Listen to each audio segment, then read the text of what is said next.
The curse of the red scarf had been passed down for generations.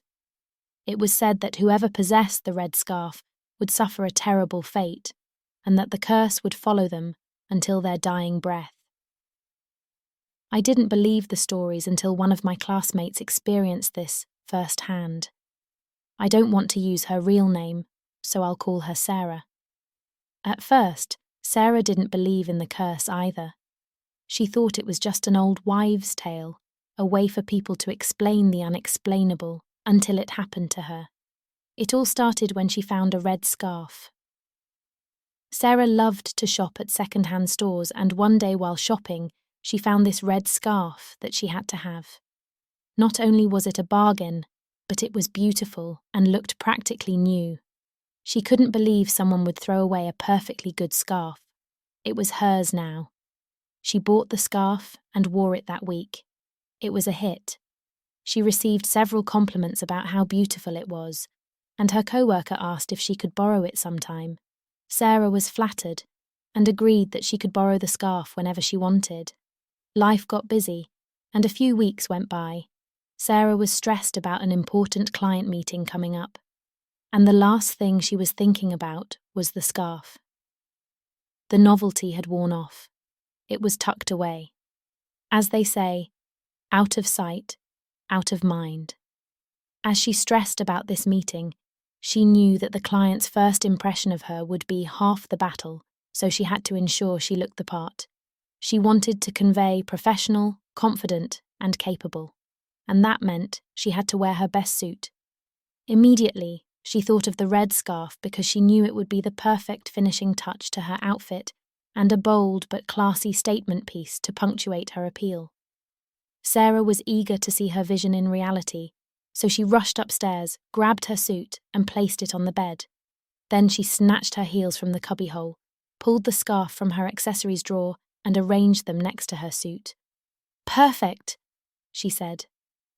That night, as she lay in bed, all she could think about was the meeting. Wide awake, she tossed and turned, wishing she could sleep. She had a full day's work ahead of her in preparation for the meeting in a few days. As she was recounting her to-do list in her head, she heard a voice. It wasn't a voice in her head. It was a whisper from across the room. She thought it sounded like somebody calling her name. No, it couldn't be, she thought to herself. This meeting has me going crazy. Go to sleep, she said out loud to herself. She rolled onto her side and pulled the extra pillow over her head, creating a semi-soundproof cocoon. She begged for sleep to come. She burrowed her head deep into the pillows, and then all of a sudden she heard it again. This time, though, it wasn't a whisper. She heard the voice say her name. She bolted from the nest of pillows, sat up in horror, and fumbled with the light switch on the bedside table lamp. She scanned the lit room, only to find nobody and nothing there. The only thing out of place was the red scarf draped across the back of the chair. What could she do? Nothing.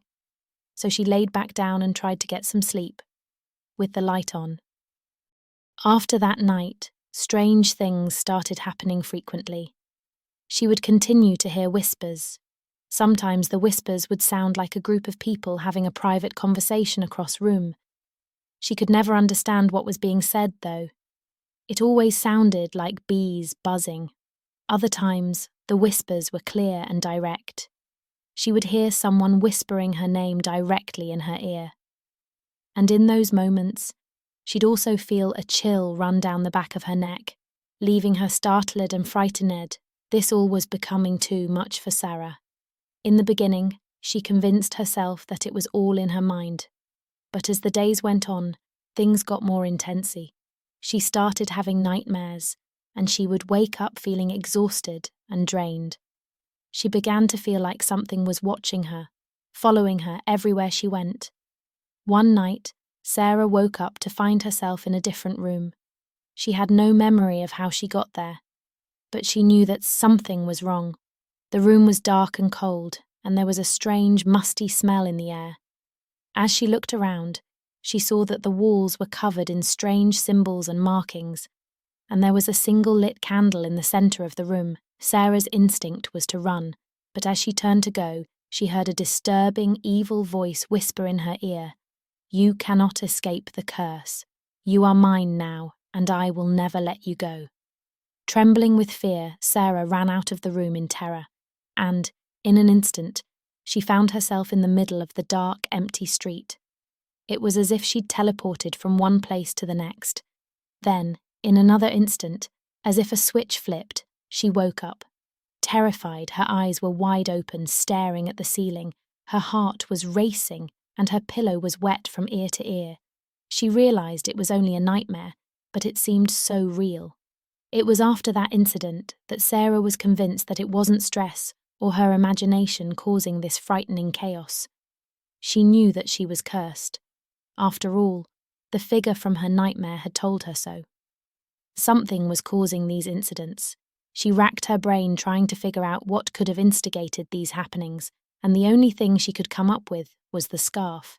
Her life was normal until she came into possession of that red scarf. Convinced she now knew what the problem was and how it came to be, she knew she had to do something about it before the situation became intolerable or, worse, dangerous. The problem was that Sarah didn't know where to go or who to turn to. She also didn't know what to do in the meantime. Should she discard the scarf and hope that everything would go back to normal? Or would throwing the scarf away tick off this evil spirit and cause the occurrences to escalate? Was the scarf like a key to a portal that was now open and attached to her, regardless of the scarf? She needed answers. She needed to talk to someone who knew about these things. Days turned into weeks as Sarah searched for someone who could help. All the while, the hauntings continued, the whispers, the nightmares, and the strange noises. She was becoming more and more frightened and desperate to break the curse. Eventually, she found 2 local paranormal investigators who agreed that she was dealing with a curse of some kind, but neither was able to find a way to undo it. All of their rituals and chants failed, and so her terror continued. It was like the red scarf had a mind of its own, and it was determined to destroy her. Sarah was at her wits' end and in a constant state of fear. Something had to give. Then one night, Sarah heard a knock on her door. When she opened it, she found a woman standing there, dressed in a long red cloak. The woman had a strange aura about her.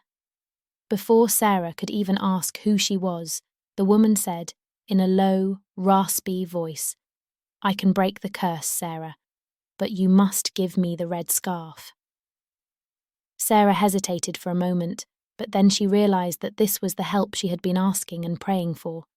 So, regardless of how ridiculous it seemed that she was taking instructions from a stranger who showed up at her front door out of the blue, she was happy to oblige without further hesitation. Sarah ran upstairs and retrieved the scarf. When she returned, the stoic woman was still standing patiently on the porch.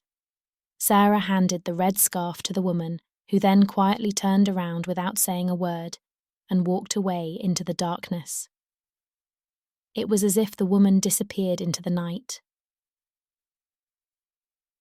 The next day, Sarah woke up feeling refreshed. Despite the strange incident from the night before with the stranger in the red cloak, she slept well. It was the first good night's sleep she'd had in a long while, and she woke up feeling like a weight had been lifted off her shoulders. She felt like the curse was gone, and now she was free. After a few weeks, her life went back to normal. She was back to normal. Sarah was so happy and relieved that the terror had stopped. She still didn't know who the woman in the red cloak was, but she was grateful to her. She felt like she'd been given a new lease on life. One afternoon she had plans to meet 2 old friends for lunch. Neither knew of the horror she had just lived through, and she was eager to share her story. When she arrived at the cafe, she spotted her friends right away. Waving her hand so they would see her from across the room, she hurried toward the table with excitement. As she approached to sit down, she couldn't believe her eyes. Her happiness turned to horror. It was the beautiful red scarf draped so elegantly around her friend's neck.